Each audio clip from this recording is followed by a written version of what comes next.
Gabriela Borges dos Santos e eu vou falar sobre fatores que afetam a disponibilidade do ferro no solo. O ferro é um micronutriente altamente necessário para o desenvolvimento das plantas, mas tem alguns fatores que alteram sua disponibilidade, como por exemplo o pH alto, a presença de oxigênio e de água, a alteração dele com outros micronutrientes e a matéria orgânica também. Vamos começar com o pH.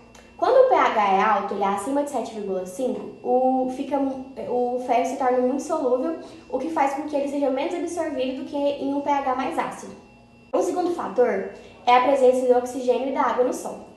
Em solos mais alagados, onde falta oxigênio, o ferro ele é reduzido, que é uma forma mais solúvel. Isso faz com que o ferro fique mais disponível, mas ele também pode causar toxicidade quando é absorvido, o que acontece, por exemplo, no arroz irrigado. Em solos mais drenados e mais bem oxigenados, o ferro ele tende a se manter em formas menos solúveis. O terceiro fator é a presença de matéria orgânica no solo.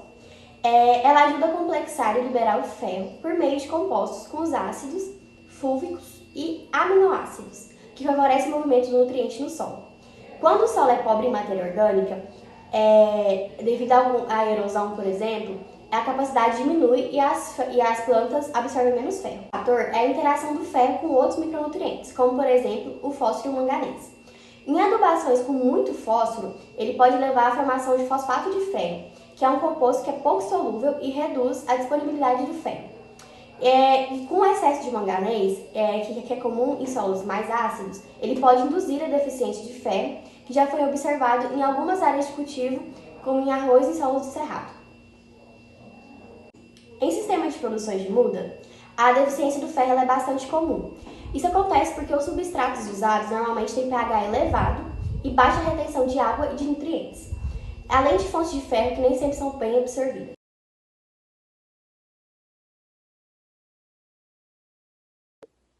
Olá, meu nome é Isabela Rodrigues Dias, eu sou estudante do 6º período de agronomia e hoje eu vim falar um pouquinho sobre como o ferro é absorvido, transportado e redistribuído dentro da planta.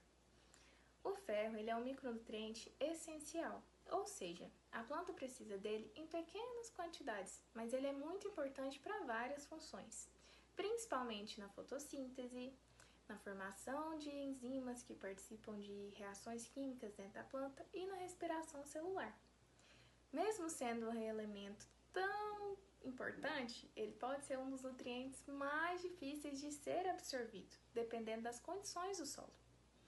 O ferro ele é absorvido pelas raízes, e a forma como isso ocorre depende muito do pH do solo. Se esse solo está mais alcalino, é como se ele prendesse o ferro e a planta não consegue aproveitar. Já quando o solo está mais ácido, ele fica mais disponível. Para resolver esse tipo de problema, as plantas desenvolveram estratégias bem interessantes. Algumas delas liberam substâncias redutoras, que pegam o ferro da forma íon férrico e o transformam para íon ferroso. E assim, ela consegue absorver. Outras plantas, principalmente as gramíneas, elas formam quelatos, que são compostos que se ligam ao ferro e ajudam ele a chegar até as raízes de um jeito bem mais fácil. Depois que esse ferro ele é absorvido, ele precisa viajar dentro da planta. E o nome desse processo é transporte. Ele ocorre pelo xilema, principalmente pelo xilema, que é o tecido responsável por levar água e nutrientes das raízes até as folhas. Como o ferro ele não é muito solúvel, ele precisa se ligar a moléculas orgânicas, como aminoácidos e ácidos orgânicos, que aí ele consegue circular melhor ali na seiva.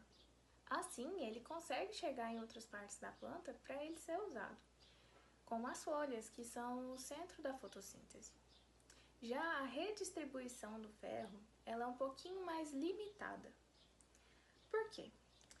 Uma vez que o ferro chega a um determinado lugar, ele não consegue se mover com facilidade para outras regiões.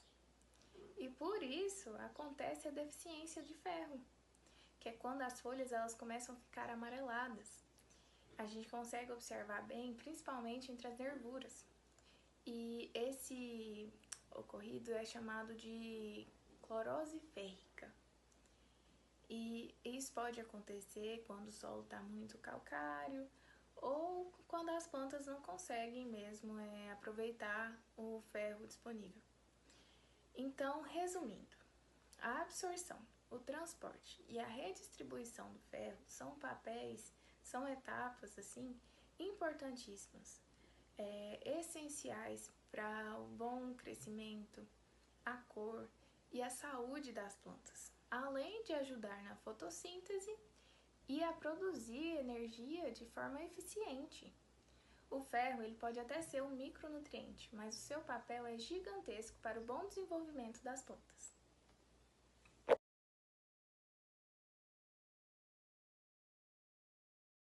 Meu nome é Edivaldo, estou cursando o 6º período de agronomia na Univangélica de Anápolis e eu vim falar um pouco sobre a função do ferro nas plantas. O ferro está disponível em grande abundância na maioria dos solos, mas com solubilidade baixa, principalmente óxidos e hidróxidos. Uma matéria orgânica tem uma grande importância que na junção do ferro com a matéria orgânica ela fica mais disponível para a absorção das raízes. A função do ferro tem como no metabolismo vegetal, na produção de clorofila. Não está ligado na molécula de clorofila, mas tem ativamente a síntese de clorofila, que é fundamental para a captação de luz solar. O ferro também tem principalmente a fotossíntese, que faz a produção de proteínas que envolve a transferência de elétrons para a fotossíntese e o fotossistema 1 e fotossistema 2, ou seja, transforma luz solar em energia química. O ferro não está somente ligado na fotossíntese, mas também na respiração celular, no metabolismo de nitrogênio e na produção de enzimas antioxidantes. Tudo isso impacta no crescimento e na produtividade.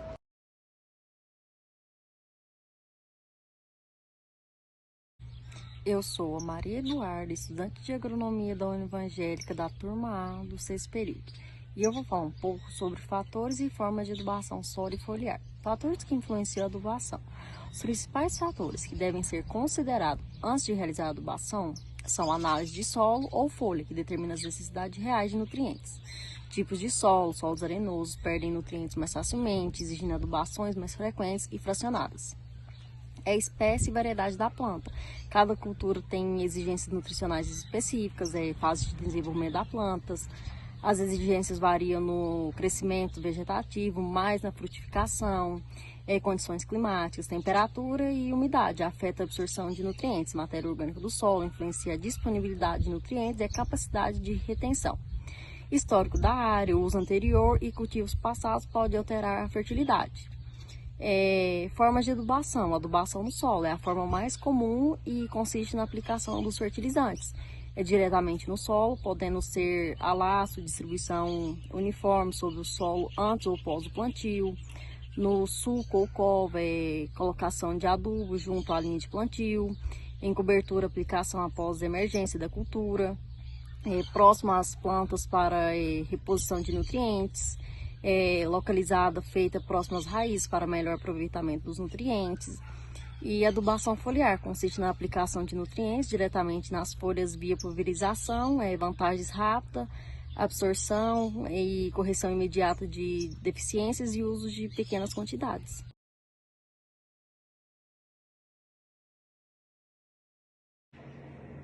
Eu sou Ana Clara, da turma A, do 6º período.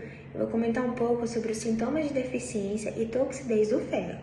Bom, a carência de ferro em uma planta é algo bem chamativo, porque vai ocorrer a falha de produção de clorofila nas folhas, ou seja, as folhas que uma vez eram verdes vão se tornar amarelas. Embora essa é uma informação bem importante que a gente tem que se atentar, os nervos das folhas eles vão permanecer verdes. Ou seja, folhas amarelas, nervos verdes. E essa mudança de cor, essa falha de produção de clorofila, vai sempre ocorrer em folhas mais jovens, uma vez que o ferro ele não é um nutriente móvel na planta. Já em solos calcários com pH superior a 7, além dessa deficiência de ferro e além da influência do pH, vai ocorrer elevada quantidade de íons carbonatos. Esses íons carbonatos eles vão afetar a absorção do ferro e a translocação dele na planta, induzindo graves clorose de ferro, que seria graves ausência de ferro na planta. Já partindo para o lado da toxicidade, a toxicidade ela é um efeito prejudicial do excesso de ferro. Falamos sobre a clorose, que é a ausência, e a toxicidade é o excesso de ferro na planta, que é algo bem comum em solos inundados e culturas como, por exemplo, o arroz, onde vai ocorrer um bronzeamento, entre aspas, que seria pequenas manchas castanhas no decorrer da planta. E, posteriormente, essas manchas castanhas elas vão se tornar uniformes, espalhando aí, em toda a planta. Então, deu para perceber que o ferro é importantíssimo para várias funções dentro da planta, né? Ele ajuda na fotossíntese e no metabolismo. Mas para que ele seja bem aproveitado, é preciso cuidado no solo, na adubação e também observar se há possível caso de deficiência ou excesso do mesmo. Assim, as plantas crescem saudáveis e produtivas.